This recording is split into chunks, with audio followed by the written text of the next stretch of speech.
Hello everyone, it's your old pal Tuna here and welcome back to another video. If it is your first time, hello, welcome. Yes, my name is Tuna. I'm an illustrator and comic artist from Canada, and here on the channel I share all about my life as a full-time artist. You guys know I am prone to making vlogs, process videos, behind the scenes content, and instructional stuff, but today I was thinking, you know what we aren't enough on the channel is a little bit silly, so I thought today we would do something a little bit sillier than we usually do. I have here with me what I am pretty sure is a 2012 sketchbook. Now, don't quote me on that because I'm getting old and it's hard for me to keep track of things. But in 2012, I was in art college. I was a plucky 19-year-old with my whole life ahead of me. And I really think that it shows in the quality of the work of this sketchbook. And we're not going through this sketchbook to make fun of past me. And we're not even going into it to be a benchmark for like illustrating the progress that I've made since then, but we're actually going to revere it together because I feel that this era of my life was when I was the least creatively inhibited, which is to say the most uninhibited. And in some ways, I think that I could learn from my past self about how to re-engage with that particular side of my creativity. So maybe we can do that together. As we go along, if at any point you decide you like the video, please consider hitting the thumbs up button. And of course, if you decide to subscribe, you can get all kinds of excellent content in your subscription box every single Sunday. So let's begin. All right, so let's get started. I like the tactfully placed SpongeBob and Patrick sticker.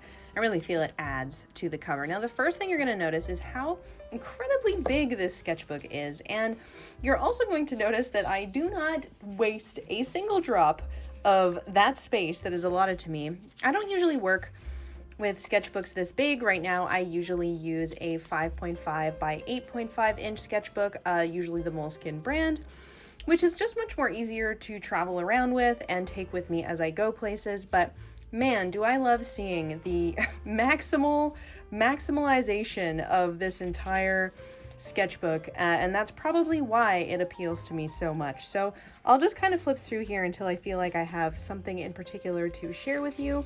But you can see my medium of choice back then was these Collages colored pencils. Now, the reason that I loved working with these is that unlike a graphite pencil, they would not smudge as you dragged your hand across the page, and also they just looked so freaking fabulous without much effort whatsoever. Now, you will notice a plethora of interesting characters and character designs. This was around the point where I was developing a comic called Butterpaws in Caddyland.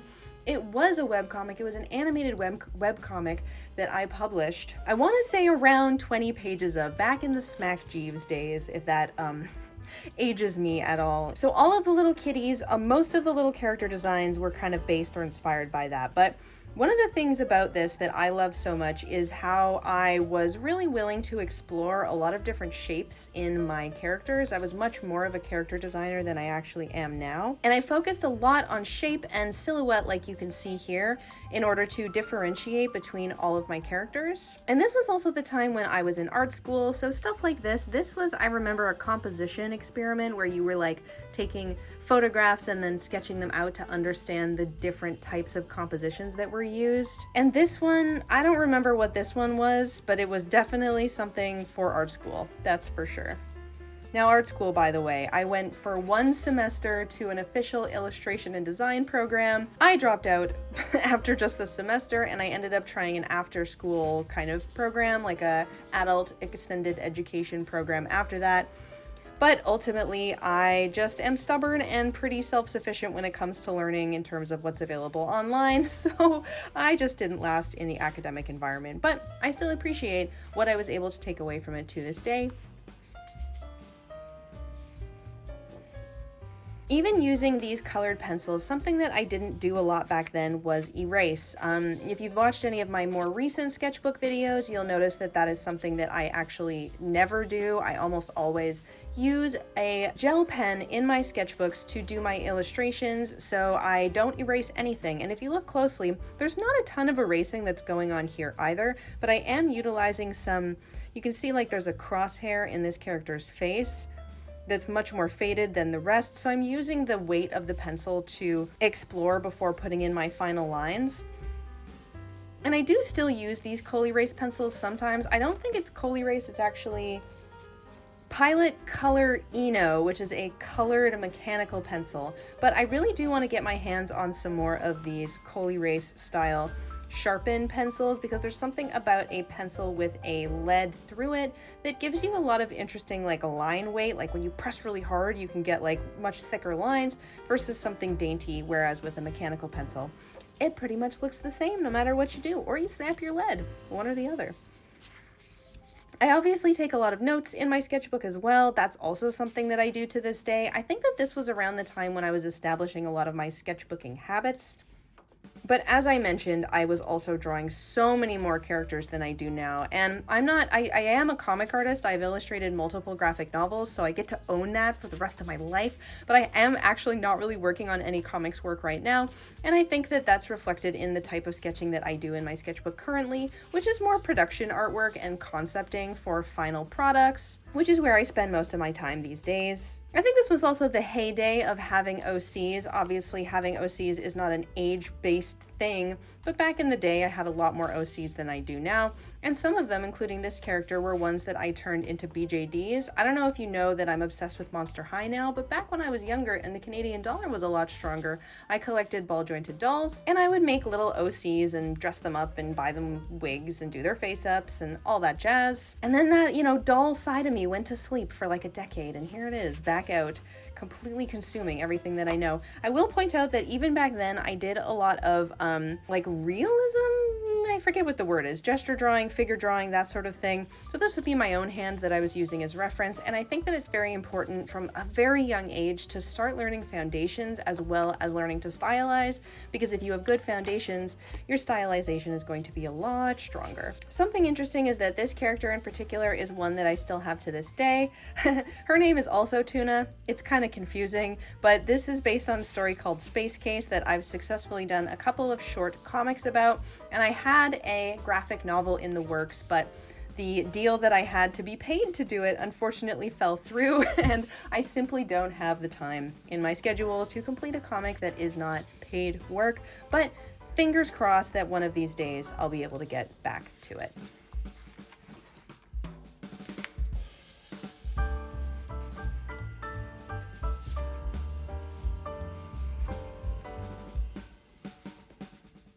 Okay, we can see we're time stamping here. So we've got caught up to July/August 2014, which means my 2012 in the beginning is probably incorrect. This is probably a early 2014 thing, so 10 years old, but we'll take what we can get. And these sketches here, you might notice a slight variation in style if you have a keen eye. I actually, my partner at the time was also an artist, and those are sketches of his that are in the sketchbook too, which is kind of a time capsule. That's another thing that I love about an old sketchbook, is that it marks a space in time in your life, and when you look back at the sketches that you did, you'll be able to remember about your life at that time, much like you would with a photograph. So if you're at a stage where you feel like you're creating sketches or working in sketchbooks and you hate everything, and your instinct is maybe to throw it away or put it somewhere where you can't reach it, I recommend that you hold on to it for as long as you possibly can, because when you're old and crusty like me, you're gonna look back on it and remember the good old days. Now, don't get me wrong. I love my life now. I love being an illustrator, and I look back on this with nothing but love and reverence for a time that just isn't the time that I'm in now. And I really think that I can take some lessons from this sketchbook, lessons about looseness, lessons about character design. There's probably even some ideas for merchandise that's worth stealing and implementing with the skills that I have now. Oh, this one's funny. So this was the first tattoo I ever got, and I guess that this is me sketching the placement and idea out, and now if you've seen me, I have like over 30 tattoos, so 10 years. It's a hell of a ride.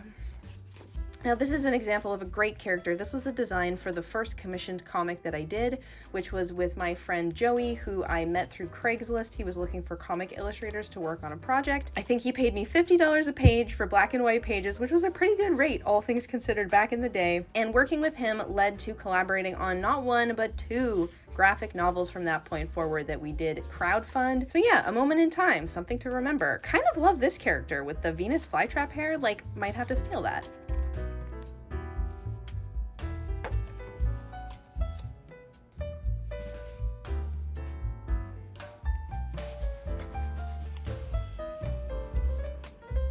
I think that one of the things I would do a lot in this sketchbook as well was like doodle quite mindlessly. And I think that by having the pencil rather than the pen, it allowed me to be a little bit more free in the type of sketching that I was doing. But I like that I also have these semi-complete little doodles in the corner as well. And then here is an example of some very intentional figure drawing, which I really wish I did more of these days. You know, I think anybody, whenever they're feeling stale or bored or uninspired, but you do kind of have an urge to draw, try figure drawing.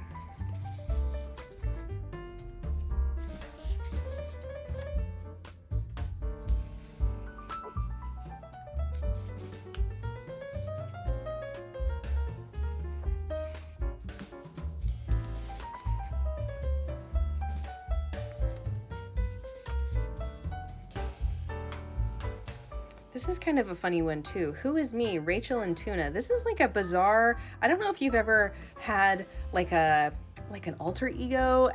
Now, Rachel and Tuna are the same person. I am me, but at the same time, they are kind of two sides of myself. And I wonder if back then I was struggling to differentiate. This was long before I had a social media presence, by the way. It's kind of funny that there's self-portraits here now on the next page.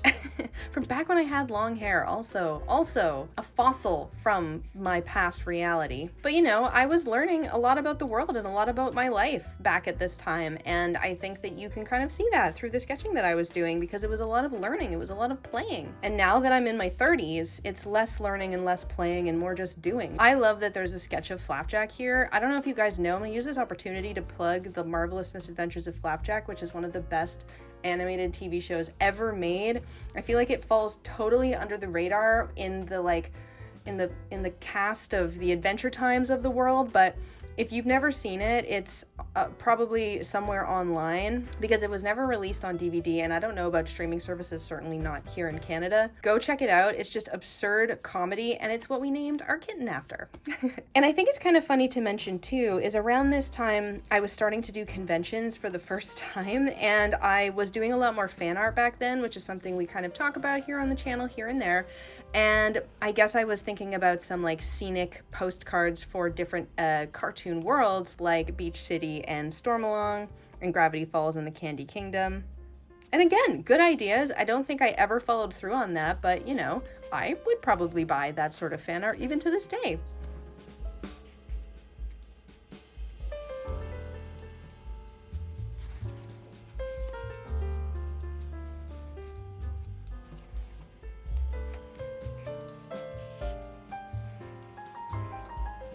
I think that these pages are interesting because in art school, we were so heavily encouraged to create thumbnail sketches for concepting our final work, and that's something I absolutely carry to this day. It's such a great habit to, first of all, learn how to get your idea down as quickly as possible, but learn how to create as many ideas as possible so you don't always go with your first idea. I will admit that a lot of the time I do just default back to my first idea because I'm happy with how it was. But at the same time, you have all of these other options to pursue in the future or to double back on if you start working on a concept and it doesn't work out. Here's some more interesting fan art. I believe if this was in 2014, this would have been when this came out over the garden wall, because if I'm not mistaken, this is the 10-year anniversary of that show, which I now have a tattoo of, bringing it all around. Got some Scooby-Doo fan art, got some SpongeBob fan art, and this is Trailer Park Boys, which is also something I enjoy to this day. Yotsuba up in the corner there, who I also have a tattoo of, funny enough. Some more tunas, some more self-portraits, some really fun pose, like noodle pose character stuff here.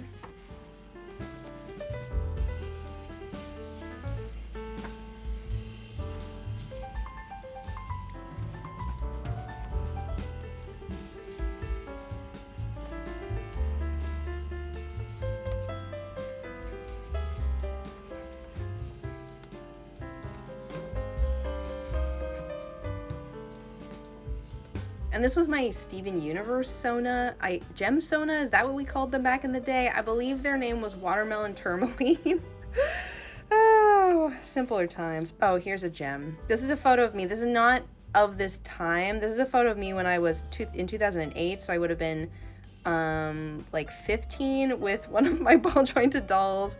Let's just say this kid was doing her freaking best and things really worked out in the end. So again, don't cringe. Destroy the part of you that cringes. Don't destroy the cringe, destroy the part of you that cringes. That's something I do to this day as well, is a lot more collaging in my sketchbooks, and I guess that started back here. Look how cute that is. Come on, I could draw over that sketch right now digitally and use it in my final work. I also love a lot of these like environment type sketches that I did. Oh yeah, and a child definitely drew this. I don't feel I need to point that out. I don't know which child. I should have had them write it down. What does it mean? What does it mean? What a bizarre note to end this sketchbook off on. But yeah, there it is. There's my sketchbook from back in the day. I also have this one, which I'm fairly certain slightly precedes the one that we just looked at, though I would have to double check to be sure. It does seem like my style is a little bit less refined in this one than it ends up in the next one.